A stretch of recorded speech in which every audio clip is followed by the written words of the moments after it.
Leveling up. Extreme business growth through raising your game. When what was once extraordinary becomes ordinary, you know you've leveled up.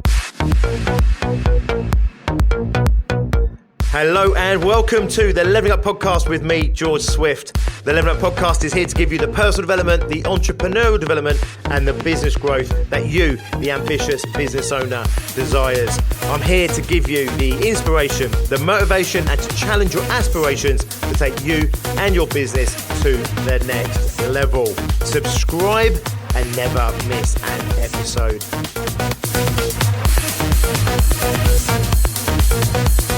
Today is Friday and therefore it is our Friday 5-minute fix. They're never 5 minutes if I'm completely honest with you. However, they are abbreviated podcasts, easy for you to consume, to take into the weekend, to think about and maybe apply coming out next week, all guns blazing. Today I want to talk to you about trusting in yourself, caveat apart from when you can't. As is the case with so much of my content, I am aware of this. I sometimes contradict myself. And of course, even in the very title of this podcast, I am contradicting myself. Trust in yourself, caveat apart from when you can't. The question is, when can you trust in yourself and when can't you trust yourself? Well, I'm telling you now, I'll do a podcast in this another time, a much more in-depth one as to where our gut instincts come from, our feelings are derived, and that intuition that everyone says, you know, trust in yourself, trust in your intuition, all those sorts of things. And I'll probably share with you how you probably can't trust those things quite as much as you think you can, and certainly nowhere near as much as you're being told you should.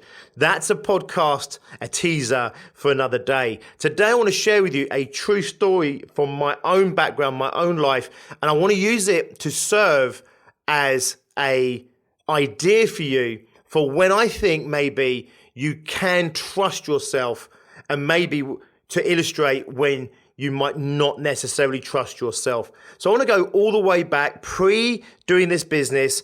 I want to go back through all my university days.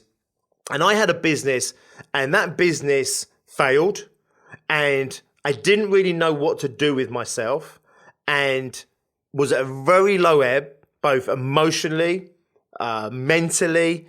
My life was a little bit of chaos, I'm not going to lie to you, and I was completely and utterly overwhelmed, and I literally went into that paralysis place, you know, where I don't know what to do with myself. Everything's failing, everything's wrong, nothing's working. I had a failed relationship that was happening at the same time, or I'd just come out of at the same time, and I was really sort of black and blue, but having been beaten by life in that period of my life. And I was miserable, I was depressed, I was negative, I was pessimistic. I felt really low about myself, my self-esteem, my self-confidence was at an all-time low. And I was in that place of just complete and utter, what I call something like the abyss, you know, just so lost in it all. And I just felt so negative. And a thought crossed my mind, and it came across my mind as sometimes I do get these thoughts, like a whole sentence, you know, and it literally buzzed across my mind, and it said, what did you want to do before all this shit happened? So what did I want to do when I didn't feel this negative, when I wasn't this pessimistic, when I wasn't this depressed? What is it I wanted to do? And I started to think back to when my business at the time had been really thriving, and my confidence was at an all-time high, my self-esteem was high, and I was really riding high on life. And I remember that I wanted to go to university and do this course.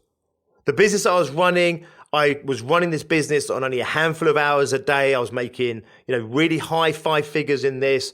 I didn't need much more. I wasn't much more ambitious than that at the time. And the truth of the matter was, I had so much time on my hands. I was a bit bored by the business I was doing. I wasn't as entrepreneurial back then by a long shot as I am today. So what I was looking for was some kind of hobby, if you like, to distract myself. And I remembered university. I remember this course that I'd seen. And I remember thinking that I could probably do a full-time degree whilst also maintaining and running the business that I currently had.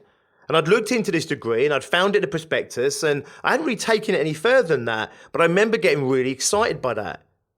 So now fast forward to where I'm at an all-time low, And I can't connect with that feeling anymore. I can't connect with the excitement over anything. I couldn't connect with the positivity around anything, least of all the concept of going back to university. But here's the thing.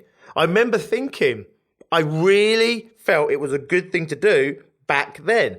And back then, I was in a far better place to be making decisions about my life than I was today.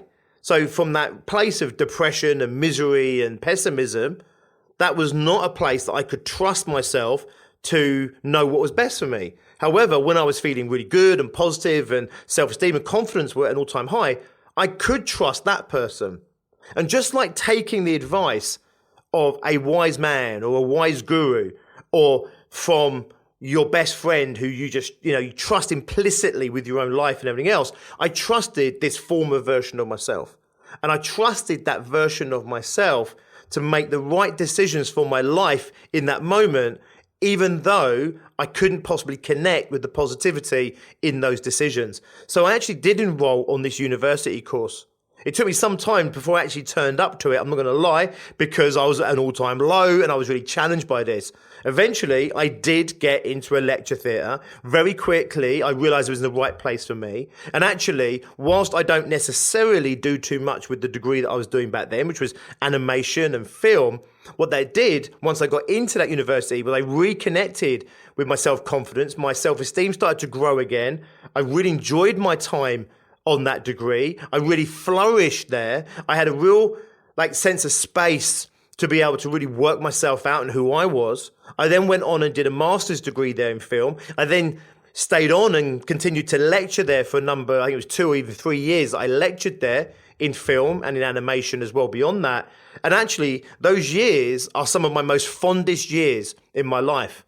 And even though my life has taken, quite dramatic turns away from that, and it's not like I went down that route and then went into that as an industry, for example. Actually, that period in my life, that was exactly where I was meant to be. It was positive. It was good for me. It was good for my soul. It rebuilt me from there. And from there, I do honestly believe that everything, even though it might not be that related to that, I believe everywhere I am today was spawned from that decision to trust in my better self. So the outcome, really, the conclusion of today's podcast, yes, you can trust yourself, but you can only trust yourself when you're at your best. You can only trust yourself when your self-esteem is soaring, when your self-confidence is high, when you're positive. In those mental states, in those emotional states, you're able to make the best decisions for you and your life. When you're at your low points, when you're pessimistic, negative, maybe even depressed, in those places, it's great to get awareness. So you get awareness of the situation when you're feeling negative and low, but you don't make any decisions from that place. And still to this very day, I live by these rules. So when I'm feeling down, when I'm feeling challenged, when I'm feeling low, pessimistic, negative, even depressed, I understand in those moments that something's not working for me, whether it's in me or in the business or in my life around me, something isn't quite aligning for me.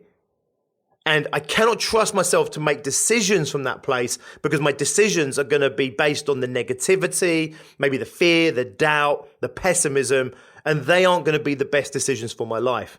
So I get awareness in the low points, I make my decisions, and I trust myself when I'm at my highest. So your job is to look at your life and when you're feeling negative, gain awareness of what's going on for you. Don't do anything with that. Just collect the data. When you're feeling positive, strong, confident, when your self-esteem's high, from those places, that's when you make your best decisions, your best choices. That is when you can trust yourself. Awesome. Once again, thank you for joining me on this podcast. Have a great weekend doing whatever it is that you're doing. Don't forget to go and check out the 6-Figure Fast Track if you haven't yet. It's the webinar that I've put together specifically for you. It's designed with the 5-figure business owner in mind. In other words, your business hasn't yet hit 100K, maybe doing 30, 40, 50 or 60,000 in turnover, and you want to fast track that business to 100K or more in the next 12 months or less. You can find that webinar. It's completely free of charge charge. It's a valuable resource to you. Go to www.biggerbrighterbolder.co.uk/fast track. I'll drop the link in the descriptions below. Have a great weekend. I'll see you on Monday. And until then, as always, be successful. Leveling up. Extreme business growth through raising your game. When what was once extraordinary becomes ordinary, you know you've leveled up.